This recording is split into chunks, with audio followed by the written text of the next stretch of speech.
Was it the voice? Was it the fire burning in me? All of the noise turned into choirs of harmony. Left me with the pieces of Assalamualaikum, halo sahabat YouTube, dimanapun kalian berada, semoga kalian selalu dalam keadaan sehat. Pada kesempatan kali ini, saya akan mengulas beberapa bus tertua di Indonesia yang masih beroperasi hingga sekarang. Sebelum kita lanjut ke videonya, jangan lupa bantu channel ini dengan subscribe, like, komen dan share, agar dukungan teman-teman semua, saya lebih bersemangat lagi membuat konten-konten berikutnya. Oke, kita langsung saja ke ulasan videonya. Selamat menyimak.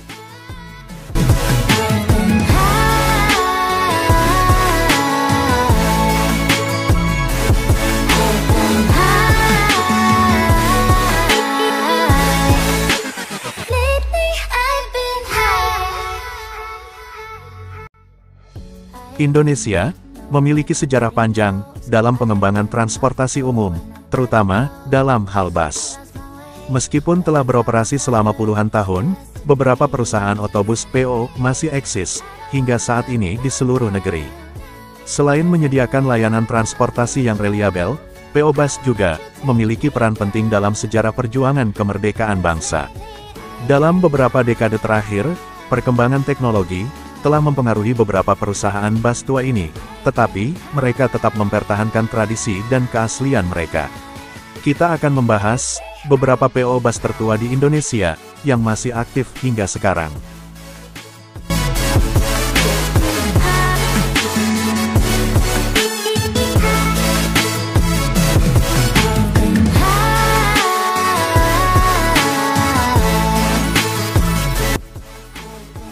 Ini adalah PO Bus yang tertua di Indonesia. 1. PO NPM. Perusahaan Minang NPM harus Anda naiki. NPM adalah bus tertua di Sumatera Barat dan di Indonesia. Berdiri sejak 1937, tepatnya sebelum Indonesia merdeka. Meskipun begitu, PO Bus NPM tetap menjadi perusahaan otobus yang terkenal dan populer hingga saat ini. NPM atau Naikilah perusahaan Minang, didirikan di Padang Panjang, Minangkabau, Sumatera Barat, pada tanggal 1 November tahun 1937. Perusahaan jasa transportasi ini didirikan oleh Bahaudin Sutan Barbangso Nankuniang, yang berbasis di Kota Padang Panjang, Sumatera Barat. Bahaudin Sutan Barbangso Nankuniang, awalnya adalah seorang pengusaha bendi atau dokar. Bersama beberapa orang pengusaha keturunan Tionghoa, Bahaudin lantas mendirikan bisnis transportasi modern. Bisa dibilang, perusahaan ini lahir dari sebuah usaha transportasi tradisional. Kini tersebut dikelola oleh generasi ketiga, yaitu Angga Fircan Sakhairul. Memasuki dekade 1980-an, PO NPM mulai menjalani trayek ke Pulau Jawa. Saat itu, nama-nama besar seperti Po ALS dan Po PMTO sudah lahir dan menjadi pesaing. Dari Sumatera Barat, PO NPM akhirnya memperluas trayeknya dan memulai pemberangkatan ke berbagai jurusan di Pulau Jawa. Dari beberapa kota, seperti Padang, Bukit Tinggi, Pariaman, Payakumbuh, dan lainnya. Era 1900-an, hingga awal 2000 adalah puncak kejayaan PO NPM, ditandai dengan dibukanya jaringan trayek yang membentang, mulai dari Medan, Pekanbaru, Dumai, Jambi, Bengkulu, Palembang, dan Bandar Lampung di Pulau Sumatera, hingga Jakarta, Bogor, Depok, Bekasi, dan Bandung di Pulau Jawa. NPM juga melayani trayek utama di Sumbar, yaitu Padang, Bukit Tinggi. Era 1990-an merupakan masa keemasan transportasi darat. Untuk Padang menuju Medan bisa 40 bus per hari.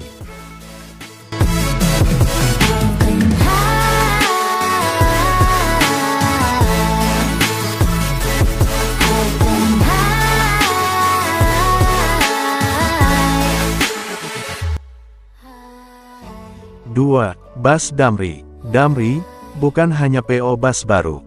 Sejak zaman Jepang, pada tahun 1943, Damri telah berdiri dengan nama Jawa Unyuzik Yosha, yang fokus pada angkutan barang.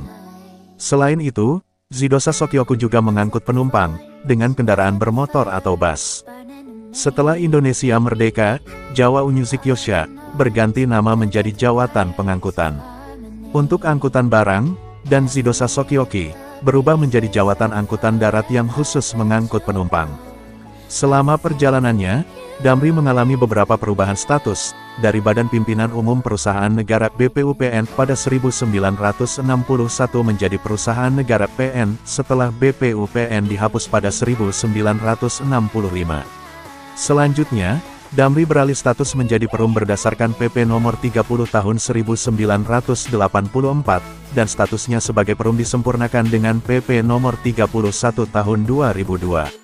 Pada 2019, Damri melakukan transformasi dengan dukungan armada baru berteknologi tinggi serta berfokus pada pelayanan pelanggan dan inovasi bisnis. Kemudian, pada tanggal 6 Juni tahun 2023, pemerintah resmi menggabungkan Perum PPD dengan Perum Damri melalui penandatanganan PP Nomor 30 Tahun 2023 oleh Presiden Joko Widodo. Penggabungan ini diharapkan dapat memperkuat cakupan dan ekspansi bisnis BUMN di sektor transportasi jalan. Tujuan lainnya adalah meningkatkan jangkauan dan konektivitas transportasi nasional. Selain itu, penggabungan ini akan menghilangkan persaingan bisnis di antara kedua entitas karena tidak akan ada lagi tumpang tindih dalam fokus bisnis yang sama.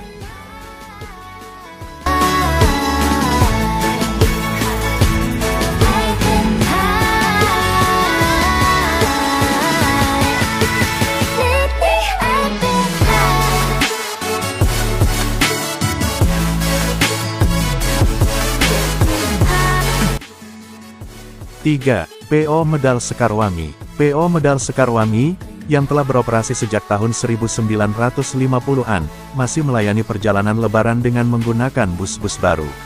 Awalnya, PO Medal Sekarwangi hanya melayani trayek Hariang Sumedang, namun sekarang telah diperluas ke Sumedang, Jakarta, dan Wado, dengan Jakarta sebagai trayek utama. Meskipun mengalami kemunduran pada tahun 1990-an, PO Medal Sekarwangi tetap bertahan, dan saat ini dikelola oleh anak dan cucu Atang Sobandi.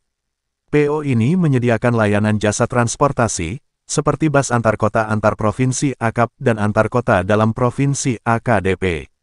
PO Medal Sekarwangi didirikan oleh Atang Sobandi pada tahun 1951. Awalnya PO ini hanya melayani trayek Hariang, Sumedang. Nama Medal Sekarwangi sendiri berasal dari grup kesenian panggung sandiwara yang didirikan sang ayah, yakni Api Sukarya. Adapun pemerintah sempat mempercayakan pengelolaan bus kota yang berdomisili di Jakarta.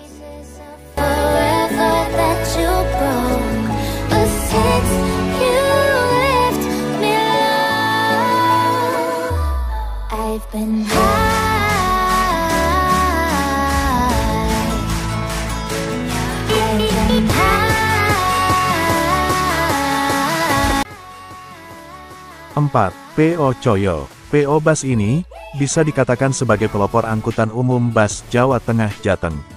Perusahaan tersebut didirikan seorang pengusaha beras yang melihat peluang angkutan umum pada 1954. Dulu itu, Engkong punya usaha beras.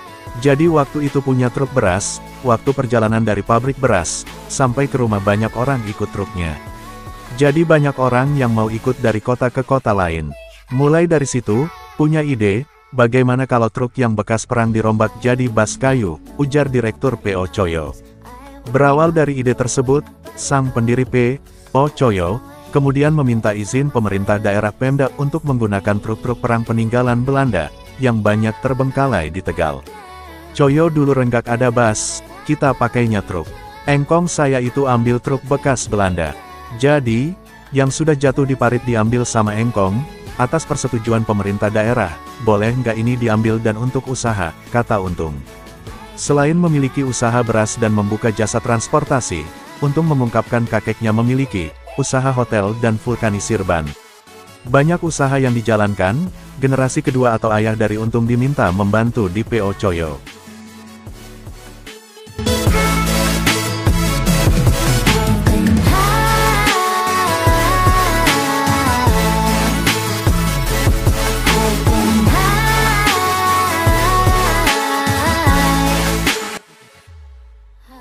Lima, PO Pemtoh.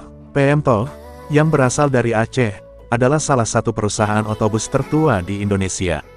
PO Bus ini berdiri sejak 1957 dan melayani sejumlah rute dari Banda Aceh hingga Medan dan beberapa pulau di Jawa. Armada yang diandalkan PMTO adalah bus yang menggunakan sasis Mercedes-Benz. PO asal Sumatera ini masuk ke dalam deretan bus pelopor dan menjadi salah satu yang tertua di Indonesia. Uniknya, PO ini masih tetap bertahan sampai sekarang karena mampu melewati masa-masa krisis. Jika dulu bus PMTO dikenal kumuh, lantaran bodi busnya penuh debu dan terdapat banyak tas atau barang penumpang yang diletakkan di atap bus. Kini, PO ini berbenah menjadi luar biasa. Bahkan, PO ini menjadi yang terdepan dalam memberikan inovasi, seperti halnya Wi-Fi pada bus. Bus yang terkenal dengan warna hijau tua ini, juga dikenal sebagai PO yang memiliki rute terpanjang di Indonesia, karena melayani antar pulau. Masa kejayaan PO ini adalah pada tahun 1970-an hingga awal 2000-an. Saat itu, persaingan antara PO Bus tidak ramai seperti sekarang. Saat ini, rute Sumatera Jawa sudah banyak PO Bus yang menawarkan harga murah dengan fasilitas premium. Meski begitu, eksistensi PO ini tidak tergerus dengan adanya pemain baru. Sejarah PO PMTO juga tidak dapat dilepaskan dari kecintaan warga Aceh pada PO ini. Hal ini yang membuat PO ini tetap bertahan hingga sekarang. Selain itu, pembaruan layanan premium untuk penumpang membuat mereka semakin setia menggunakan bus PMTO. Bahkan layanan yang diberikan PO ini menjadi percontohan PO lain.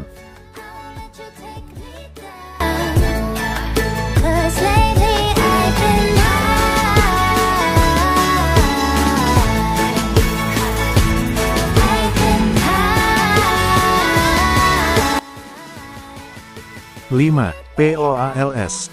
Perusahaan otobus PO antar lintas Sumatera atau yang lebih dikenal ALS merupakan salah satu PO Bus legendaris asal Sumatera Utara. Nama besar ALS tidak hanya menggema di kampung halamannya, tapi juga seluruh Indonesia. Dalam perjalanannya, ALS banyak menorehkan sejarah di dunia perbusan tanah air. PO ALS didirikan 7 saudagar bersaudara yang diinisiasi Hasati Lubis di Kota Nopan, Mandailing, Natal, Sumatera Utara. Berawal dari truk untuk membawa hasil bumi, mereka duduk bersama, membangun usaha perusahaan angkutan penumpang. Pada tanggal 29 September tahun 1966, POALS resmi berdiri, dan kini, menjadi perusahaan otobus terbesar di Sumatera, sekaligus menjadi salah satu yang tertua di Indonesia. POALS juga terkenal sebagai bus dengan barang bawaan paling banyak di atasnya, dan memiliki trayek terjauh di Indonesia. Trayek terjauh ALS menempuh rute Medan, Sumatera Utara hingga Jember, Jawa Timur. Pada masa awal berdiri, ALS memulai kiprahnya dengan membuka trayek dari Kota Nopan ke Medan menggunakan bus Chevrolet C50. Seiring perkembangan bisnis, ALS memindahkan markasnya ke Medan hingga sekarang. ALS pun membuka banyak rute baru, dan menjadi salah satu pelopor transportasi penghubung antar kota di Sumatera, meliputi Pekanbaru, Banda Aceh, Bengkulu, Jambi, Palembang, Padang dan Lampung.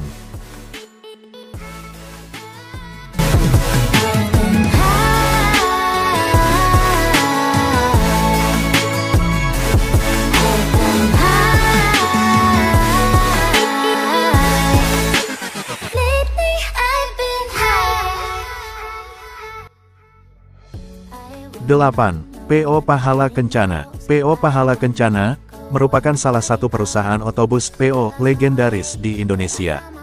Di masa jayanya, Pahala Kencana sempat menjadi penguasa angkutan antar kota antar provinsi akap. Diketahui, PO Pahala Kencana didirikan Hendro Tejokusumo pada 1976 di Kudus, Jawa Tengah. Awalnya, mereka melayani rute perjalanan akap dengan trayek Kudus-Jakarta PP, pulang pergi, dan Solo-Jakarta PP. Jumlah armada yang mencapai 300 unit bus menggunakan sasis Mercedes-Benz dan Hino memungkinkan PO Pahala Kencana menguasai setiap rute di Pulau Jawa.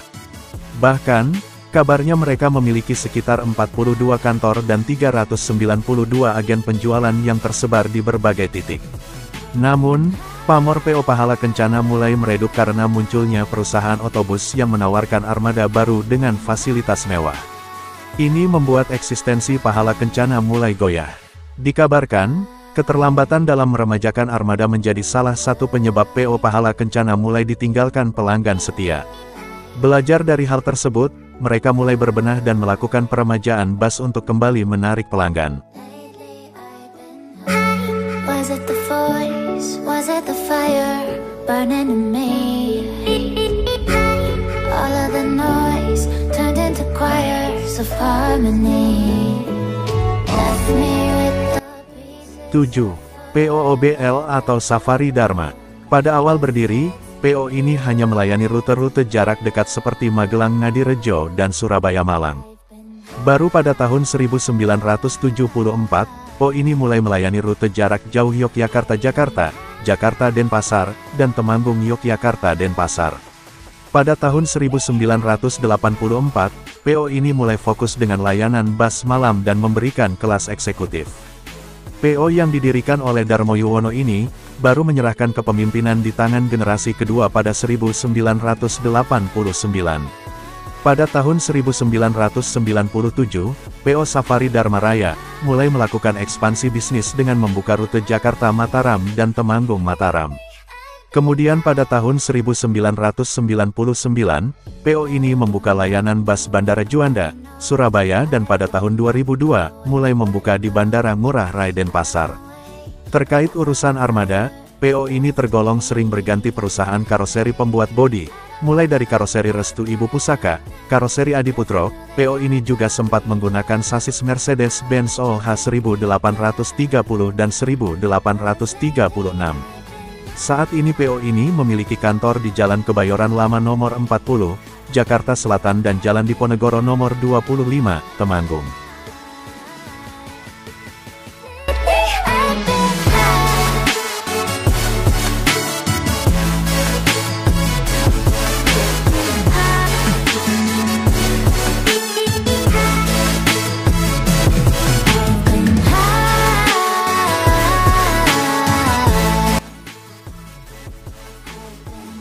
Oke, cukup sekian ulasan tentang bus tertua di Indonesia. Apabila ada kata-kata yang salah dan kurang pas, saya meminta maaf. Kritik dan masukan, bisa tulis di kolom komentar. Berjumpa lagi di video selanjutnya.